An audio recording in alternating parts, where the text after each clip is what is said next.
So the other evening I ended up watching Avatar 2, The Way of Water, and I ended up writing an article about one part of the film, and this is what I said.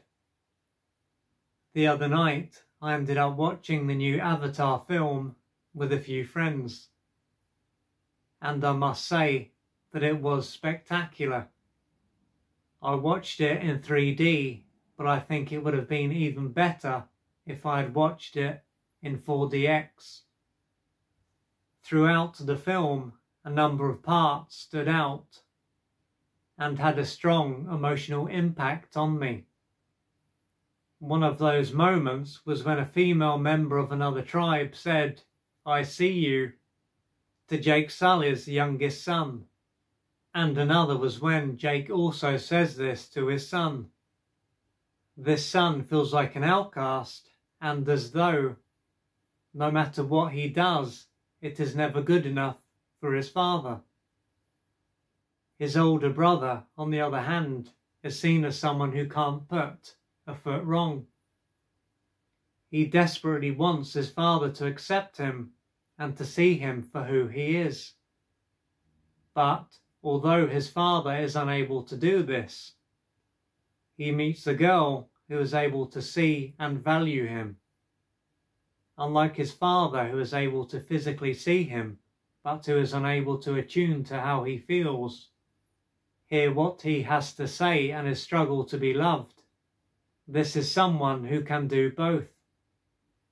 She can see his physical self and acknowledge how he feels, what he says and the struggle that he is going through.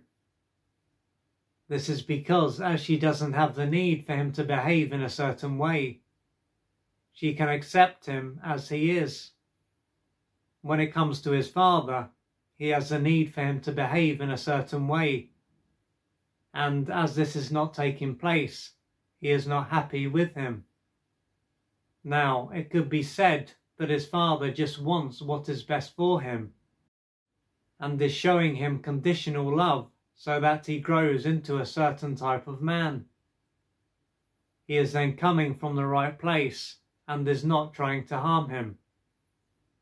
At the same time, after he saves his father, and his father also says, "I see you," it becomes clear that the father's view of this son had been tainted up until this point by what he had been projecting onto his son. It was at this point that his father was able to let go of how he had seen his son and to truly see him, allowing him to see that his previous view of him was not accurate.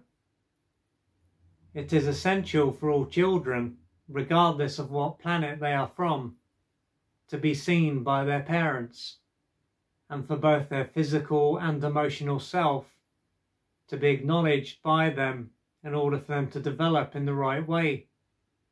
This doesn't mean that this need disappears once they are an adult. It is a need that they will have for the rest of their life.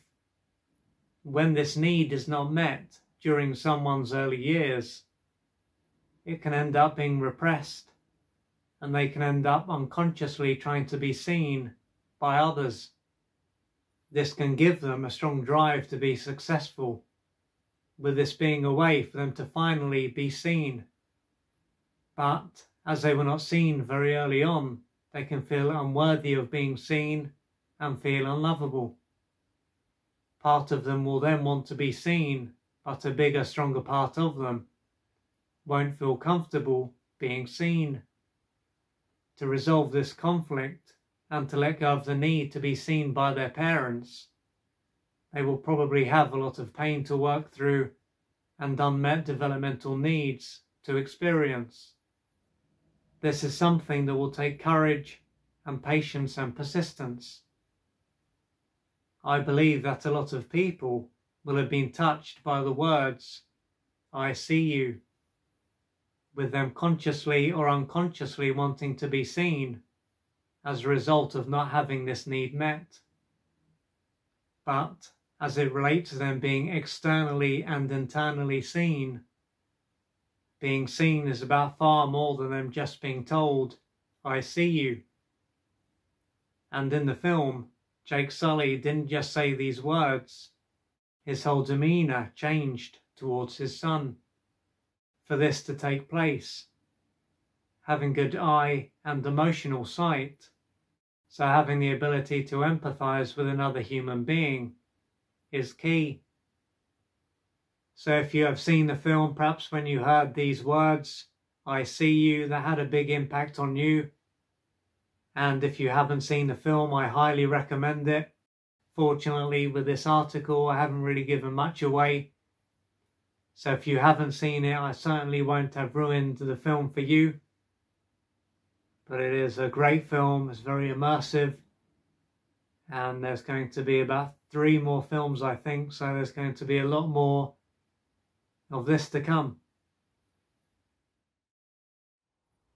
If you would like to find out more about the services that I offer, please go to www.oliverjrcooper.co.uk or email me at info@oliverjrcooper.co.uk, and I'm looking forward to assisting you on your journey.